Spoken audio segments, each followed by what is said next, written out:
আসসালামু আলাইকুম এভরিওয়ান, কেমন আছেন সবাই? দেশি ফুড ব্লগসের পক্ষ থেকে আজকে আমি আপনাদের সাথে শেয়ার করতে যাচ্ছি হাতে মেখে সামুদ্রিক চাপা শুটকি বা পেঁপি মাছের শুটকি ভর্তা। তো চলুন আর দেরি না করে মূল ভিডিওতে চলে যাই।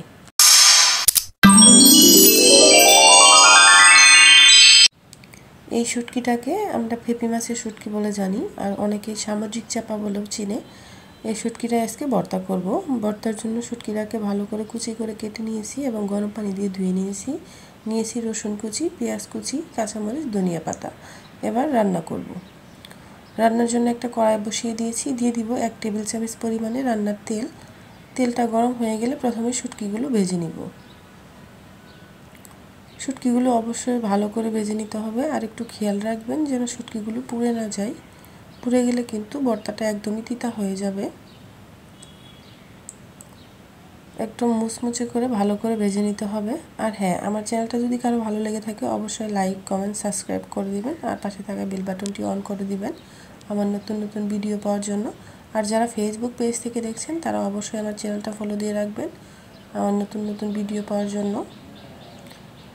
ঠিক এরকম করে আস্তে আস্তে নাড়াচাড়া করে ভেজে নিতে হবে। আমি কেমন করে ভেজে নিচ্ছি আপনাদের দেখিয়ে দিচ্ছি। ভাজা হয়ে গেছে, এবার নামিয়ে নিব। শুটকি ভাজার যে তেলটা আছে সেই তেলে আমি মরিচ, কাঁচামরিচ, রসুন, পেঁয়াজ ভেজে নিব।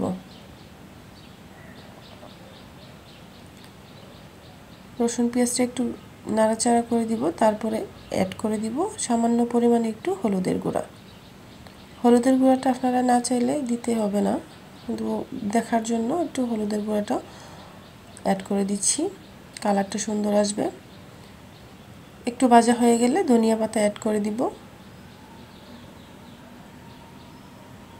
তারপর আরও কিছুক্ষণ ভেজে নিব। খুব ইজিভাবে আমি আজকে আপনাদের সাথে শেয়ার করছি এই শুটকি ভর্তার রেসিপিটি। অবশ্যই ভালো লাগবে আপনাদের।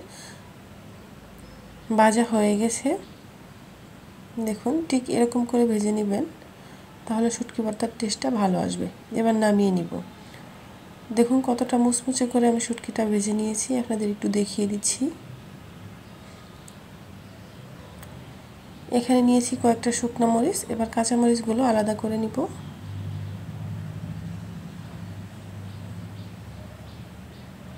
এবার অ্যাড করে দিব সামান্য পরিমাণে লবণ।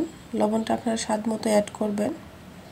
এবার মরিচগুলো ভালো করে মতে নিব। আমি যেহেতু হাতে মেখে ভর্তা করব, তার জন্য খুব সাবধানে ভর্তা করতে হবে যেন শুটকির কাঁটাগুলো হাতে ফুটে না যায়। এই শুটকিতে সাধারণত একটি কাঁটাই থাকে বড়, আর যেগুলো আছে সবগুলো ছোট ছোট কাঁটা। এবার একসাথে ভালো করে মেখে নিব। হয়ে গেছে শুটকি ভর্তা। অবশ্যই বাসায় ট্রাই করবেন। এই ভর্তা গরম ভাতের সাথে কিন্তু খেতে ভীষণ টেস্টি। আজকের রেসিপি এই পর্যন্তই। সবাইকে ধন্যবাদ। আল্লাহ হাফেজ।